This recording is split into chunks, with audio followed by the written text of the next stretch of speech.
recebendo o presidente do SAMAI, Rodrigo Cesari. Bom dia, Rodrigo. Tudo bem com você, Rodrigo? Seja bem-vindo. Bom dia, Dirley, muito obrigado. Bom dia, meu xará Rodrigo. Bom dia, Valdomiro, Pedro, Cláudio, que está aqui nos acompanhando também. Muito bem. Vamos começar falando sobre o evento da semana passada, para que o presidente do SAMAI dê a sua opinião. Ele já falou aqui na Rádio Cidade exatamente no dia seguinte, pós assinatura do contrato, mas a importância desse evento, dessa assinatura e obviamente agora, a partir de agora, então, esse trabalho que vai ter o acompanhamento do SAMAI, né, Rodrigo? Isso. Então, na verdade, a partir de agora, Dirley, com a assinatura do contrato, é agora que o SAMAI entra em cena, né? Porque o SAMAI, ele vai ter um papel literalmente de fiscalizador, né? Agora concentra no SAMAI toda a estrutura para que a gente possa acompanhar a implementação, né, dessa concessão. Até então foi um trabalho árduo feito até então José, secretário de Parcerias e Concessões, José Henrique Nascimento, que conduziu muito bem o processo, né? Até a Bolsa de Valores, até o leilão. Agora, depois da fase do leilão, né, que tivemos a empresa vencedora. Até agora, né, da assinatura do contrato, também foi um trabalho de bastidor, né, bastante árduo, de documentação, de aprovação, de validação, de outorga. Então, agora, oficialmente, a gente tem uma empresa executora, né, para que a gente possa tirar do papel esse projeto que há décadas se tentou, né, e agora finalmente vai acontecer. Então, o SAMAI, a partir de agora, passa a ter esse papel de fiscalizador.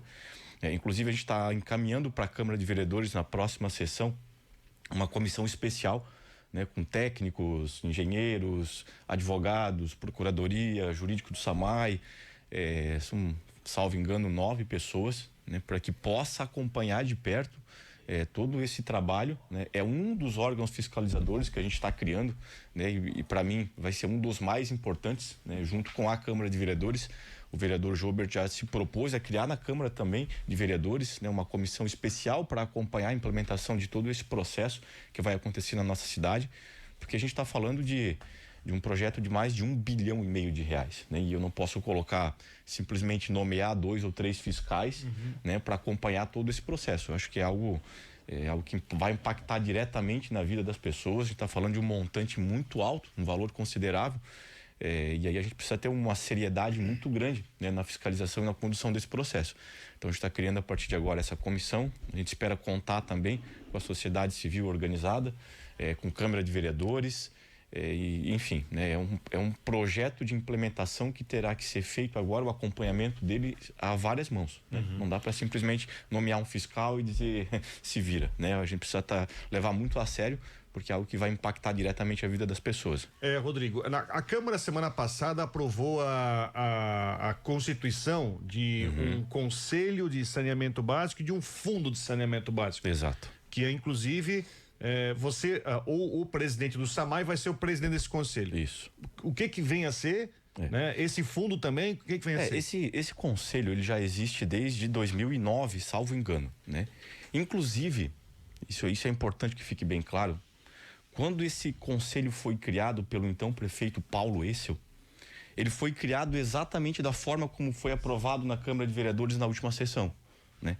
Então, se há críticas e divergências ao modelo daquilo que foi aprovado, essa crítica, ela vale também ao prefeito Paulo Essel, porque foi ele que criou, exatamente da forma como foi aprovado na última sessão da Câmara, o conselho, onde o presidente do SAMAI tornaria-se o presidente do conselho, né? Então, o que foi feito com o passar do tempo, né, foi tirada essa prerrogativa do diretor-presidente do SAMAI, né, como presidente do Conselho de Saneamento, por N questões, né, e aqui não vou culpar e julgar ninguém, né, vão ser questões aí de ex-presidentes, talvez, ou conjuntura política, mas o fato é que a lógica do processo é que tudo aquilo que envolve saneamento básico no nosso município, ele deve ser gerido por quem preside uma autarquia de saneamento. Eu acho que é algo muito óbvio, né?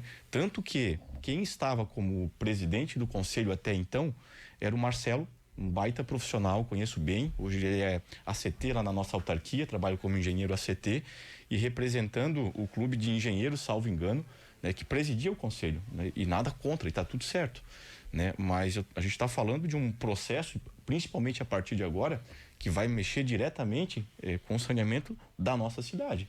né? E o SAMAI é detentor de grande parte dos técnicos, né, que tem capacidade técnica para que possa conduzir esse processo da melhor maneira possível, né? Engenheiro sanitarista, engenheiro civil, enfim, técnicos específicos em água, né? Técnicos em saneamento, né? Então, no meu ponto de vista, né, e no nosso entendimento, nada mais justo do que o diretor-presidente possa nomear também esses técnicos especialistas em saneamento para conduzir, né, todo o processo de saneamento da nossa cidade, e principalmente o conselho. Veja, não quer dizer que o conselho vá perder participação popular, o conselho não vai mudar absolutamente nada, né? A única alteração que houve é que o diretor-presidente do SAMAI passa a ser o diretor-presidente do conselho, né, por uma questão óbvia, né? Porque a gente está falando de saneamento básico e o diretor-presidente do SAMAI automaticamente tem a prerrogativa de nomear dentro da autarquia os técnicos para fazer parte também do Conselho Fiscal, né, e de todo o processo.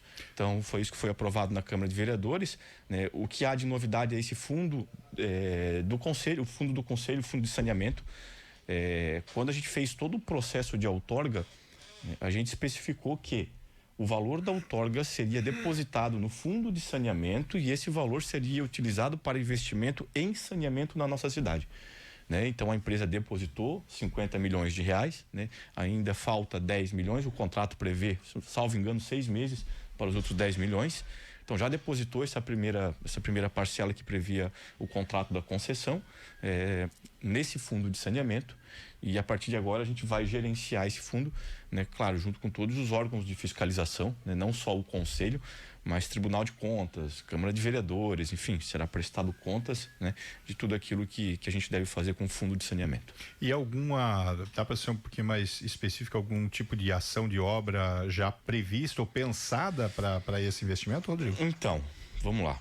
A ideia inicial, né, e ela ainda existe, aqui eu tô falando de primeira mão agora, claro que a gente vai estruturar depois todo esse processo. A ideia inicial é que esse valor da outorga seria 100% para a construção da ETA da Cristalina. Certo. Né?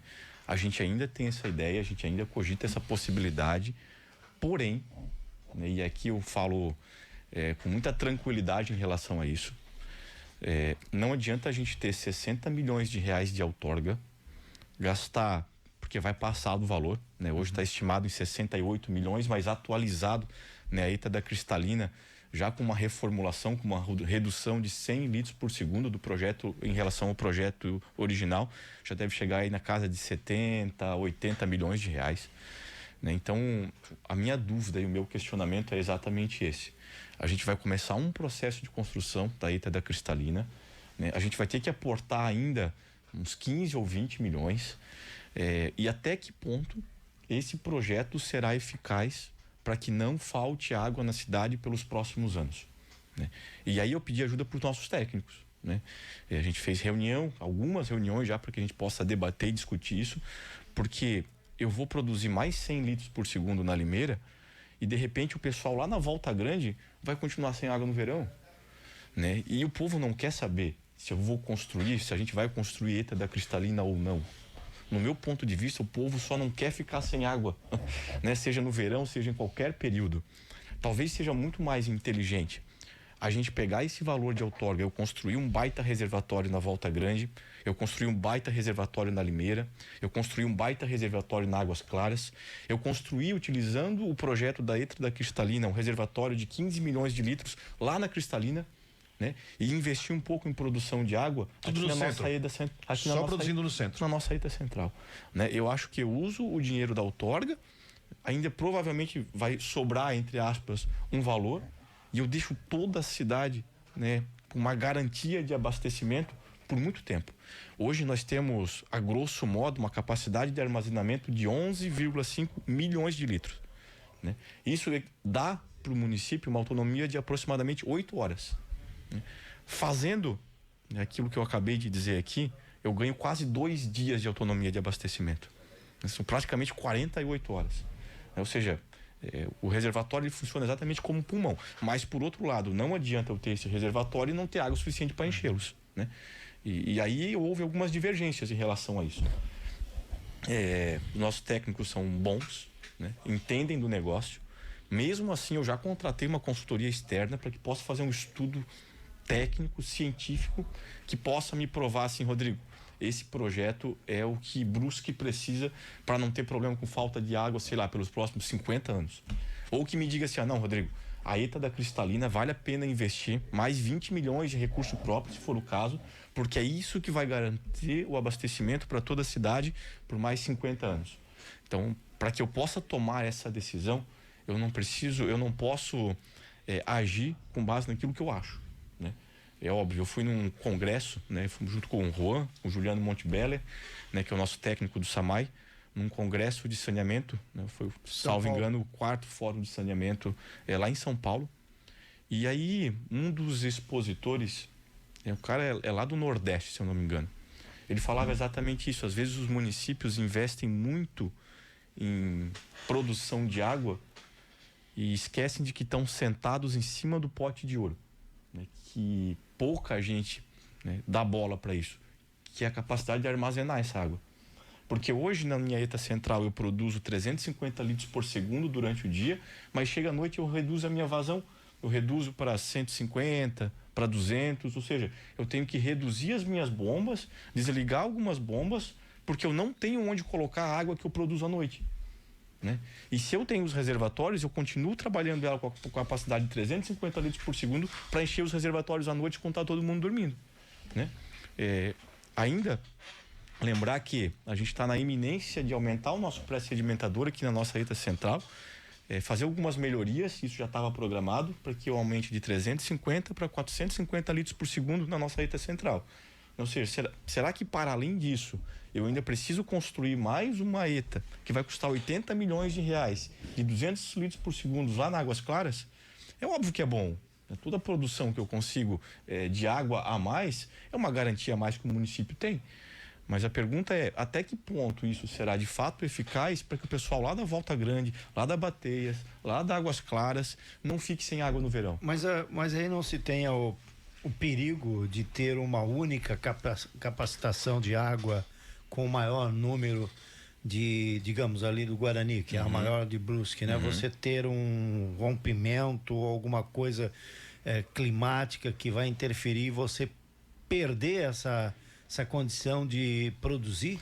Hoje, né, o futuro do saneamento está exatamente para a concentração na produção de água. Primeiro pelo custo, né? Porque olha só, toda a estrutura que eu tenho na minha ETA central, né, que hoje produz 350 litros por segundo, eu vou ter que ter lá na ETA da Cristalina, desde funcionários, produtos, energia elétrica, que não é barato. Hoje a gente consome mais de, salvo engano, 500 mil reais só de energia elétrica por mês, o SAMAI gasta, né? Porque são muitas bombas, é uma produção muito alta. E há um estudo que mostra que os nossos mananciais não terão capacidade por muito tempo. Eu vou dar um exemplo. Nós acabamos de desativar a nossa estação de tratamento lá da Volta Grande. E isso significou e vai significar, isso eu estou falando com muita propriedade, eu sei o que eu estou dizendo, um ganho muito significativo para toda a região. E você vai dizer assim, tá, Rodrigo, mas você desativou uma estação de tratamento, você está falando que a comunidade vai ter um ganho no abastecimento? Vai. Né? Antes de fazer isso, nós fizemos uns testes no momento de pico. A gente mandou a água aqui do centro, através da elevatória da Bateias, para abastecer toda a região. Funcionou super bem. Sem falar que eu transformo toda aquela região da ETA, né, onde eu usava para o tratamento, em reservatório. Ou seja, eu vou ter uma capacidade, um pulmãozinho lá para aquela região também.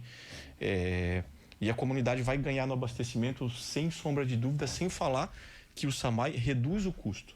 Né? A estação de tratamento da Volta Grande era a estação de tratamento mais cara, é o litro de água mais caro que a gente tem no município. Né?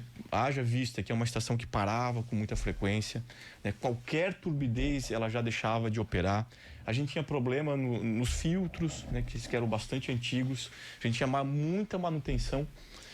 No fim das contas, era o custo mais alto de litro de água que o SAMAI tinha, era a Volta Grande. Então hoje a gente não tem mais, né? A gente abastece direto pelo centro. A gente está com uma ideia de fazer isso mais uma. A gente agora está em fase de estudos, porque a tendência é de fato desativar. Sobre o que tu falou, Dilei, sobre essa possibilidade de dar algum problema e deixar toda a cidade desabastecida, aqui a gente tem duas questões a ser levadas em consideração. Pela uma única fonte Isso. de busca. Hoje nós temos duas questões. A primeira, se der qualquer problema na nossa captação, como deu quando a gente teve aquela troca das bombas que deixou a cidade desabastecida uma semana, né, nós temos duas questões aí. Primeiro, eu falava anteriormente que a nossa autonomia de reservação de água é de cerca de 8 horas. Fazendo o que eu propus aqui anteriormente, eu vou ter 2 dias. Isso significa, se eu tiver que fazer qualquer manutenção, qualquer troca em qualquer bomba por 2 dias, a cidade não sente. Só que para isso eu preciso ter pulmão. Segundo, o SAMAI tem mais de 60 anos. Mais de 60 anos que existe essa captação, essa estação de tratamento, é a mais antiga da cidade. Até hoje a gente nunca ouviu nenhum problema em relação a ela. E a probabilidade de não ter, ela é muito grande, porque ela está muito bem estruturada. Ela não é algo que foi criado há 5 ou 10 anos atrás, que está em fase de teste, não. Ela já está consolidada. É uma estação que é muito difícil, né, dar qualquer tipo de problema. Terceiro, nós temos hoje 2 bombas operando, né, e uma terceira em stand-by. Se der qualquer problema em uma das bombas, eu ligo a terceira enquanto eu faço manutenção na segunda, né? Qualquer ampliação que eu venha fazer na nossa ETA central, é claro que eu preciso estruturar lá na boca do rio também a minha captação, né? E essa estruturação já está no projeto também. Então, a gente precisa fazer essa operação, a gente precisa concentrar, né, a produção de água, né? A gente precisa ampliar a capacidade de armazenar essa água para que a gente possa garantir esse abastecimento hídrico para a cidade. Até porque o estudo que eu pedi é exatamente para uma projeção por quanto tempo o Brusque vai ter água nos mananciais. Lá no Santão, lá na Santa Luzia, lá no Ribeirão do Mafra, né? A gente sabe que já houve uma redução natural ao longo dos anos, né? Ao longo da história do SAMAI. E essa diminuição, ela ocorre ano após ano, né? Então, eu não sei por quanto tempo eu ainda vou poder contar ou continuar contando com essas estações de tratamento isoladas. Não sei.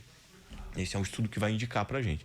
Então, não é risco, né, respondendo a tua pergunta, pelo contrário, o modelo de saneamento do Brasil, né, aponta que o caminho é exatamente isso, centraliza a captação, como é Jaraguá do Sul, por exemplo. Jaraguá do Sul tem uma ETA gigante que abastece praticamente toda a cidade, né? Como é Grande Blumenau também, né? Enfim, se tu pegar os modelos de grandes cidades, né, de saneamento, desativaram as estações de tratamento isoladas e concentraram numa única estação de tratamento, até pelo gerenciamento de onde a gente vai mandar água. Então, o SAMAI, a autarquia ganha em custo, em economia, em qualidade, e a população na garantia de que será abastecida. Eu lembro que essa ideia da ETA lá da Cristalina também tinha a ver com a qualidade da água. Também tinha a ver com a qualidade da água, sem dúvida. É por isso que eu preciso colocar na ponta do papel, na ponta do lápis, né? Até que ponto é viável eu construir a ETA, porque o que eu vou economizar no tratamento de água, né? Porque a qualidade da água é melhor do que aquela que a gente tem aqui na ETA central, apesar de que o produto final vai ser exatamente o mesmo, a qualidade da água vai ser exatamente a mesma. A diferença é que eu preciso gastar um pouquinho mais para tratar a água aqui no centro do que eu teria que gastar lá na ETA da Cristalina, por exemplo, né? Até que ponto essa economia que eu terei, né, vale a pena em relação à manutenção do sistema de saneamento para que eu possa manter isso. Eu vou dar um exemplo. Eu não sei se vocês conhecem pessoalmente o local onde será a ETA da Cristalina, se já foram lá. O acesso ele é bastante difícil, né? Íngreme. Serão investidos milhões de reais só para que a gente possa ter um acesso minimamente adequado para subir com um caminhão de produto, para os operadores poderem subir e assim por diante. Se eu tiver só reservatório lá, eu já não preciso investir em infraestrutura para subir. Se conseguir subir uma moto, já está ótimo, né? Porque lá vai funcionar exatamente e unicamente como reservatório, né? Claro que toda a estrutura, se a gente partir para esse plano 2, né, para a construção de uma ETA da Cristalina, continuará, né? O projeto do reservatório vai ser exatamente onde está no projeto inicial hoje, com capacidade de futuramente, se necessário, construir a ETA da Cristalina, otimizar os reservatórios. O projeto da ETA da Cristalina não será abandonado. Será construído em etapas, e a primeira etapa será talvez a reservação, né, que é o nosso maior gargalo hoje para garantir o abastecimento, não só lá, como nessas outras regiões importantes que eu falei. E seria um reservatório de quanto? São dois de 7,5 milhões de litros. E aquele da milhões caixa de d'água, litros. aquele gigante de quanto? Aquele, o R5 que nós temos é de 5 milhões de litros. É maior do que aquele. Tá. São dois maiores do que aquele. Né? Então, 14 milhões de litros, então. 14 milhões de litros. São dois de 7 milhões e meio. Então, 7, 14, 15 milhões. 7 milhões e meio. Então, isso me dá um fôlego para abastecer toda aquela região de negócio fora de sério. Né? Sem falar de que a água que vai para lá eu consigo mandar do centro. A gente já tem rede até próximo da sorveteria Primavera. Então, é pouca rede que eu precisaria investir até ali. Teria que fazer uma rede de retorno para ligar na rede principal já existente. E tá tudo certo. Né? A água que eu tenho de autonomia, que eu mandaria e que eu mando hoje para Águas Claras, para Dom Joaquim, Ribeirão do Mafra, toda aquela região, né, com um reservatório de capacidade de 15 milhões de litros no momento de crise no município, de seca ou qualquer coisa nesse sentido, eu direciono para as outras áreas do município, enquanto aquela região está abastecida e muito bem abastecida. Né, até que a gente possa retomar a produção natural da água quando acontece qualquer problema. Então, teoricamente, ainda é projeto, né, ainda é ideia, é uma tentativa, e eu vou repetir aqui. Talvez os estudos e os técnicos digam, não, Rodrigo, precisa construir uma ETA da Cristalina, esse é o caminho, não tem outra volta, será feita a ETA da Cristalina, não tenho dúvidas. Se o estudo apontar, não, Rodrigo, o maior caminho é tu investir ainda mais na captação e no tratamento aqui na ETA Central, investir em reservatórios na Águas Claras, na Limeira, na Volta Grande, que a gente garante lá na Cristalina, que a gente já garante esse abastecimento por, sei lá, 50 anos sem problema para a cidade, seja inverno ou verão, o povo não vai sentir falta de água. Aquilo que o estudo técnico indicar que será o melhor caminho será feito, né? E aí a gente não tem esse compromisso de lei e de verdade, tá? Tem que fazer a ETA da Cristalina porque é promessa política, porque na campanha foi dito, porque não, né? A gente não vai gastar 60 milhões e chegar num verão a cidade está sem água. Só por uma questão política ou por algo de promessa. Não, a gente precisa ter pé no chão. Né? A população só não quer ficar sem água. Né? E a gente está caminhando exatamente para apresentar um estudo técnico para dizer, não, eu não quero ser o diretor-presidente que passou pelo SAMAI e gastou 60 milhões e a cidade continuar desabastecida. Eu quero ter passado por lá, deixado um legado, dizer, não, graças aos investimentos feitos com o valor da outorga, hoje Brusque está bem abastecida. Pronto. Independente se é a ETA da Cristalina, se é projeto de reservação e ampliação da ETA Central, isso aí o estudo vai mostrar para a gente. Muito bem. Está aí, portanto, Rodrigo Cesari. Entrevista com o Rodrigo sempre rende, né? Muito. Sempre rende e agradeço a presença dele aqui no Rádio Revista Cidade, trazendo essas informações aí, principalmente essa guinada, essa mudança que pode ocorrer. Pois não, Rodrigo? Bem rapidinho, só uma informação, isso é importante, obrigado, Cláudio.